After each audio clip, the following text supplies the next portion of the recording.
कौन चीज गे दिलावा के बतिया बता दे तू प्लीज गे। आगे बताऊ ना पगली।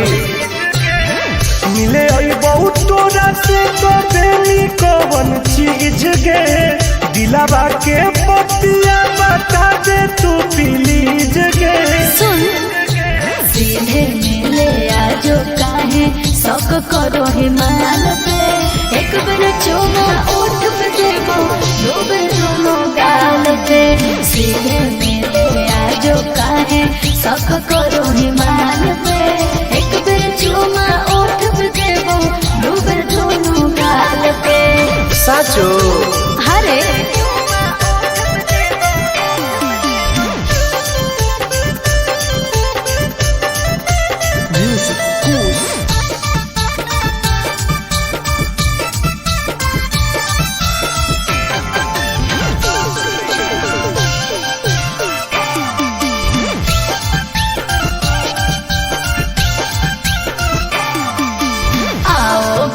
सपना पूरा कर दूंगी। ओके किसी को ना बात का खबर दूंगी समझे।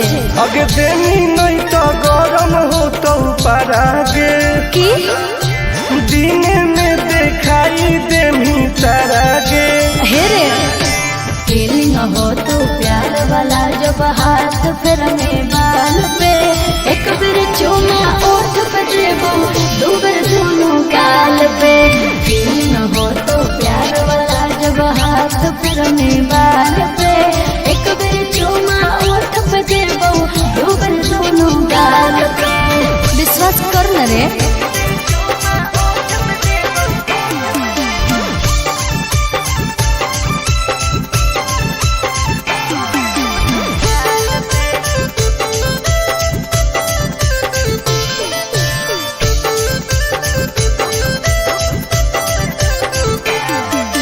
डरते हो क्यों इतना घबराते हो।